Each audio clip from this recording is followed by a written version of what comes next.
আমরা যে বিধানসভা কেন্দ্রটি নিয়ে আলোচনা করব বনগাঁ লোকসভা কেন্দ্রের অন্তর্গত। আমাদের এক দর্শক জানিয়েছেন যে বনগাঁ লোকসভা কেন্দ্রের যে 7টি বিধানসভা কেন্দ্র আছে তার সম্ভাব্য ফলাফল কি হতে পারে। তাই আমরা আজ বনগাঁ লোকসভা কেন্দ্রের অন্তর্গত একটি বিধানসভা কেন্দ্র, তার নাম স্বরূপনগর বিধানসভা কেন্দ্র।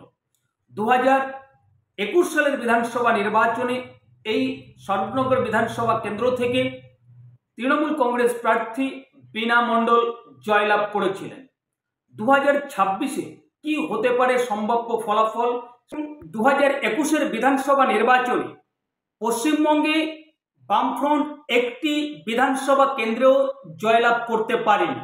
যে কটি বিধানসভা কেন্দ্রে মোটামুটি ভোট পেয়েছে তার মধ্যে এই স্বরূপনগর বিধানসভা কেন্দ্রটি অন্যতম। অনেকে মত প্রকাশ করেন যে এখানে যে সংখ্যালঘু ভোটার তার কিছু শতাংশ ভোট কিন্তু এই বামফ্রন্টের ভোট বাক্সে 2021-এর বিধানসভা নির্বাচনে গেছে।